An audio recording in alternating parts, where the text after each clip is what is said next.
ससुरा में पहिला राती कांडी कैले हो सैया उत्तपाती रहे ससुरा में पहिला राती कांडी कैले हो सैया उत्तपाती हाली घुंघटा उठैले नहीं तनको लजैले हाली घुंघटा उठैले नहीं तनको लजैले तुर देले न कबूला सखी ढकेल के खियैले रसगुल्ला सखी चट चट करे हमर झूला सखी ढकेल के खियैले रसगुल्ला सखी चट चट करे हमर झूला सखी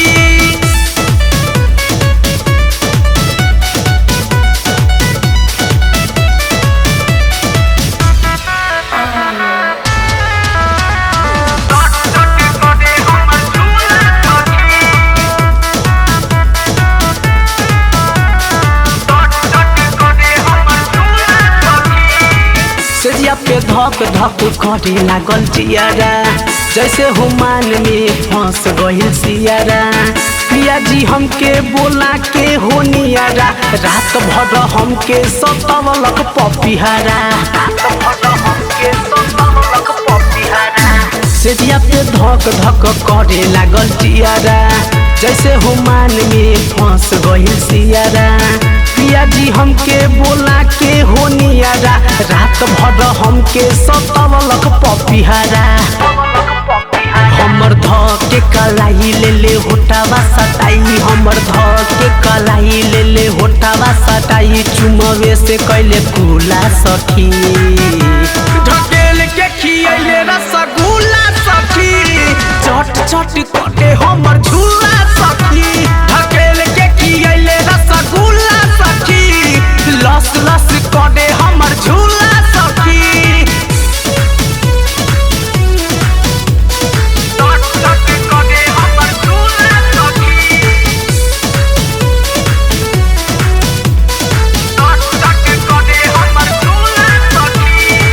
प्यार से दो चार कोई के बात हो राहुल राज पिया कैल शुरुआत हो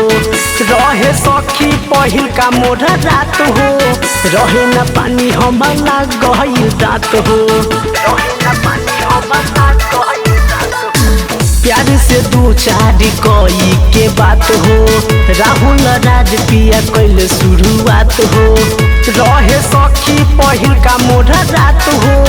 रहे न पानी हमला गहिल रात हो सोनू अजय जनबी हम भूलब न कभी सोनू अजय जनबी हम भूलब न कभी गाल कटले गुलगुला सखी ढकेल के खियैले रसगुल्ला सखी चट चट कोटे हमर झूला सखी ढकेल के खियैले रसगुल्ला सखी लस लस कोटे हमर झूला सखी रहे ससुरा में पहिला राती कांडी कैले हो सैया उत्तपाती हाली घुंघटा उठैले नहीं तनको लजैले हाली घुंघटा उठैले नहीं तनको लजैले तुर देले न कबूला सखी ढकेल के खियैले रसगुल्ला सखी चट चट करे हमर झूला सखी ढकेल के खियैले रसगुल्ला सखी लस लस